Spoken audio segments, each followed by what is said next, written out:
क्या bank Nifty का corrective fall का फेज खत्म होने वाला है? बैंक निफ्टी कैसे बिहेव कर सकता है?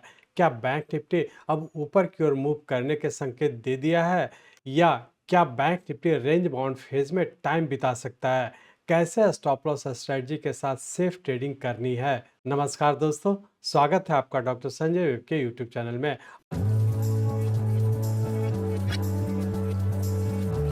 स्टार्ट करने से पहले मैं समझता हूं कि आप लोग निश्चित रूप से डिस्क्लेमर को अच्छे से देखकर पढ़कर समझ लिए होंगे। इस चैनल पर दिए गए सभी कंटेंट एजुकेशनल पर्पस से बनाए गए हैं और इसका उद्देश्य किसी भी प्रकार की एडवाइस या रिकमेंडेशन करना नहीं है। हम सेबी रजिस्टर्ड फिनेंशियल एडवाइजर नहीं है, इसलिए हम आपको स्ट्रिक्टली सलाह देते हैं कि अपने प्रोफेशनल के कंसल्टेशन के बिना आप कोई भी डिसीजन, फिनेंशियल इन्वेस्टमेंट, ट्रेडिंग या कुछ भी ना करें। कुछ भी प्रॉफिट या लॉस होता है तो उसके लिए रिस्पॉन्सिबल आप खुद होंगे। आज मैं डॉक्टर संजय सिन्हा, एक डेडिकेटेड न्यू एनालिस्ट जो ट्रेडर्स को लॉसेस से बचाने और मार्केट ट्रेंड्स पहले समझने में मदद करता है। आज मैं आपके साथ बैंक निफ्टी पर एक इम्पॉर्टेंट अपडेट शेयर करने जा रहा हूँ। आज के वीडियो में हम देखेंगे क्या बैंक निफ्टी अब पलटने वाला है या एक छोटी सी रेंज में फंसा रहेगा। मैं आपको सही लेवल्स और ट्रेडिंग स्ट्रैटेजी बताने वाला हूं, तो वीडियो के एंड तक जरूर बने रहें। पहले हम समझते हैं कि करेक्टिव फॉल का पैटर्न कंफर्मेशन क्या होता है। मेरे करंट एनालिसिस के अनुसार बैंक निफ्टी ने एक जिगजैग पैटर्न का फॉर्मेशन दिखाया है, जो यह बताता है कि शॉर्ट टर्म और वेरी शॉर्ट टर्म में नीचे की करेक्शन पूरा होने की संभावना है। तो अब शॉर्ट पोजीशन में रहना रिस्की हो सकता है, इसलिए डिसिप्लिन रिस्क मैनेजमेंट के साथ आप वोलेटाइल मार्केट में भी टिक सकते हैं। अपने ट्रेड्स को प्रोटेक्ट करने के लिए यह जरूरी है कि आप अपने स्टॉप लॉस लेवल को फॉलो करें। ये लेवल्स आपके इन्वेस्टमेंट को वोलेटाइल मार्केट में प्रोटेक्ट करेंगे और स्टेबिलिटी प्रोवाइड करेंगे। आज के वीडियो के अंत में मैं आपको कुछ रिकमेंडेड स्टॉप लॉस लेवल भी दूंगा जो इस करंट मार्केट सेटअप में काम आ सकते हैं। तो इन सभी चीज़ों को और न्यू एनालिसिस के दमदार टेक्निक से बैंक निफ्टी के डायनेमिक मूवमेंट्स को समझने के लिए चलिए हम लोग चलते हैं बैंक निफ्टी के रियल टाइम चार्ट पर। ये बैंक निफ्टी का हम लोग का डेली चार्ट है। इस डेली चार्ट में हम लोग देख रहे थे 4 जून 2024 को हम लोग का प्राइस वाइज एक करेक्शन हुआ था जो कि 10th वेव था, और इसका यहाँ से हम लोग राइजिंग ट्रेंड में इंटर किया था। ये हमारा 11th वेव हो गया, और उसका 9 सितंबर 2024 को 12th वेव, और फाइनली हम लोग का 26 सितंबर 2024 को 13th वेव पूरा किया, जो कि एक इम्पल्स पैटर्न के फॉर्म में इस पॉइंट पे कंप्लीट किया। और उसका हम लोग 26 सितंबर 2024 का नीचे करेक्शन में इंटर किए, और इस पॉइंट पे हम लोग देख रहे हैं कि पैटर्न कंफर्मेशन का दोनों स्टेज था वो फुलफिल किया। ये इंडिकेट किया था कि यहाँ पे हम लोग का एक इम्पल्स वेव जो कि 5 + 4 + 4 इक्वल टू 13th वेव में पूरा करके और पैटर्न कंफर्म किया, मतलब ये नीचे की ओर करेक्शन में इंटर कर चुका। यहाँ पे हम लोग देख पा रहे हैं कि 26 सितंबर के बाद जब नीचे की ओर कंटिन्यू किया, जिसके तहत नीचे का ये बी और सी वेव इस पॉइंट पे पूरा होने की संभावना। और यहाँ पे हम लोग देख रहे हैं कि करेक्टिव फॉल के तहत ये एक जिगजैग पैटर्न का फॉर्मेशन हुआ जो कि इस पॉइंट पे पूरा करने की संभावना है। तो इस तरह से हम लोग कह सकते हैं कि टाइम साइकिल की बात करें तो यहाँ पे हम लोग का एक वेरी शॉर्ट टर्म और शॉर्ट टर्म दोनों टाइम फ्रेम का एक जिगजैग पैटर्न के तहत ए, बी और सी वेव पॉइंट पूरा करके और पुनः एक छोटे से रेंज बाउंड में या फिर ऊपर कंटिन्यू हो जाने की संभावना है। तो अब हम लोग यहाँ पे देखेंगे, यहाँ से जो नीचे की ओर जिगजैग पैटर्न में जो करेक्टिव फॉल हुआ, इसका सही मायने में सबऑर्डिनेट वेव किस पैटर्न में है और आने समय में क्या होने की संभावना है। तो इसके लिए हम लोग इस डेली चार्ट को कन्वर्ट करते हैं आवरली चार्ट में। यहाँ पे हम लोग आवरली चार्ट में आ चुके हैं। इस आवरली चार्ट में हम लोग देख रहे थे कि यहाँ पे हम लोग का 26 सितंबर 2024 को हम लोग का 13th वेव जो कि एक इम्पल्स वेव के फॉर्म में कंप्लीट करके और यहाँ पे हम लोग का वेरी शॉर्ट टर्म का एक पैटर्न कंफर्म किया था।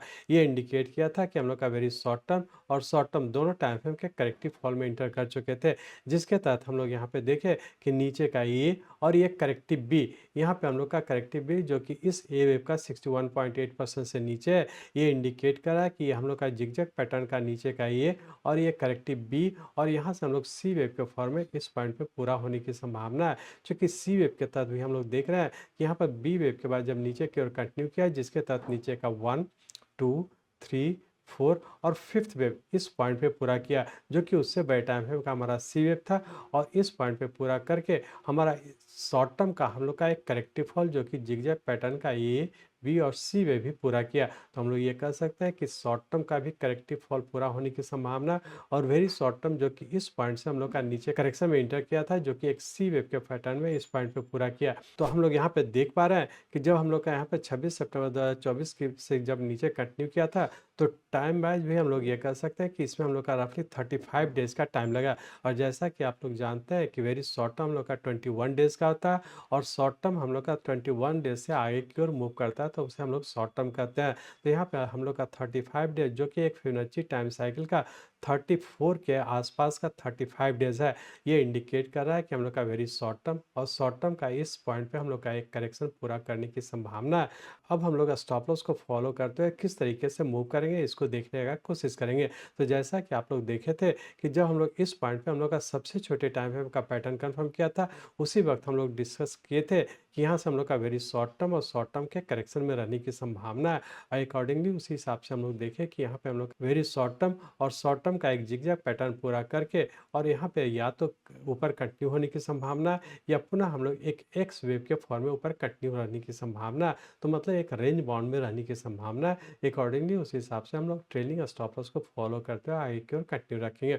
अब हम लोग स्टॉप लॉस की बात कर रहे थे, तो यहाँ पे हम लोग देखे थे कि सबसे पहले हम लोग इस पॉइंट पे हम लोग का पैटर्न कंफर्म किया था। उसके बाद हम लोग का फर्स्ट अपर स्टॉप लॉस था हम लोग का 54,468 का, और उसके नेक्स्ट वीक हम लोग का फर्स्ट ट्रेलिंग अपर स्टॉप लॉस था 53,250 का, जबकि उसके बाद 2 वीक के बाद हम लोग का सेकंड ट्रेलिंग अपर स्टॉप लॉस था 52,600 का। अब पिछले वीक हम लोग का थर्ड ट्रेलिंग अपर स्टॉप लॉस हो गया था 52,200 का।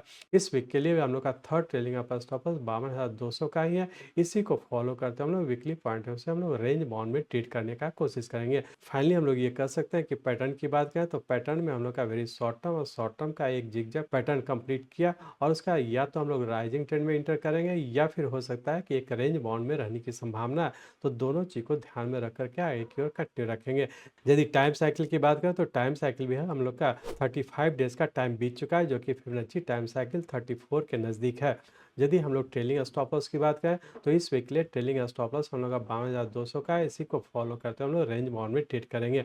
पूरे वीक की बात करें तो पूरे वीक में रेंज बाउंड के तहत नीचे का 50,500 और ऊपर का 51,600 इसी रेंज बाउंड में रहने की संभावना है। पूरे वीक के लिए अपर स्टॉप लॉस जो कि थर्ड ट्रेलिंग अपर स्टॉप लॉस है 52,200 का, इसको फॉलो करेंगे। अब हम लोग ये देखने का कोशिश करें कि मंडे ट्यूसडे को क्या होने की संभावना है, तो उसके लिए हम लोग इस आवरली चार्ट को कन्वर्ट करते हैं 15 मिनट के चार्ट में। यहाँ पे हम लोग 15 मिनट के चार्ट में आ चुके हैं। इस 15 मिनट के चार्ट में हम लोग देख रहे हैं कि यहाँ पे हम लोग का करेक्टिव राइज बी वेव पूरा करके और नीचे की ओर कंटिन्यू किया था, जिसके तहत नीचे का 1 2 3 4 और फिफ्थ वेव 5 वेव यहाँ पर कंप्लीट किया, और इसके यहाँ से हम लोग करेक्टिव राइज में इंटर कर चुके हैं। चूँकि यहाँ पे आप लोग देखे हुए हैं कि जब पैटर्न कन्फर्मेशन की बात करें तो यहाँ भी हम लोग देख पा रहे हैं कि 2-4 ट्रेंड लाइन हम लोग का ब्रेक तो किया, लेकिन हम लोग का सेकंड स्टेज पैटर्न कन्फर्मेशन का जो सेकंड स्टेज होता है, जिसके तहत हम लोग का फिफ्थ वेव बनने में जितना टाइम लगा उससे कम टाइम में इसको ब्रेक करना चाहिए था, ये सेकंड स्टेज हम लोग का फुलफिल नहीं किया।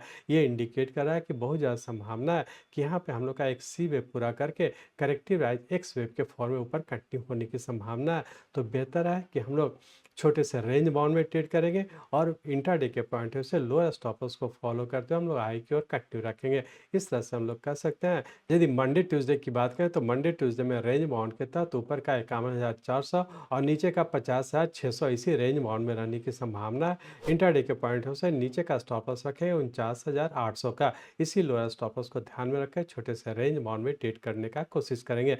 फाइनली हम लोग ये कर सकते हैं कि इंट्राडे के पॉइंट से डिक्लाइन पे बाई करके ऊपर के लिए प्रॉफिट बुक करें, लोअर स्टॉप लॉस को फॉलो करें। वीकली पॉइंट ऑफ से की बात करें तो वीकली पॉइंट ऑफ से जो हम लोग का थर्ड ट्रेलिंग अपर स्टॉप लॉस था 52,200 का, ये ब्रेक नहीं किया, तो बेहतर है यदि ऊपर के लिए ऊपर शॉर्ट करते हैं तो ऊपर स्टॉप लॉस रखेंगे 52,200 का, और यदि डिक्लाइन पे बाई करते हैं तो नीचे का स्टॉप लॉस रखेंगे 49,800 का।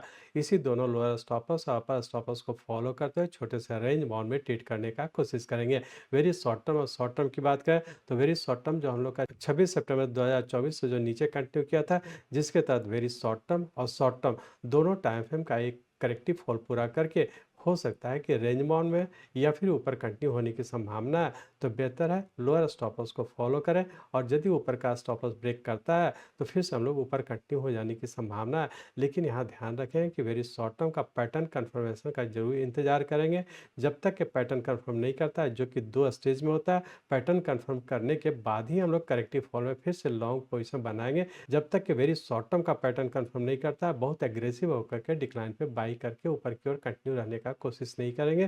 बेहतर है छोटा छोटा ही ट्रेड करने का कोशिश करेंगे और जिस टाइम फ्रेम का आप ट्रेड करना चाहते हैं अकॉर्डिंगली उसी टाइम फ्रेम का स्टॉप लॉस को फॉलो करते हुए आई की ओर कंटिन्यू रखेंगे।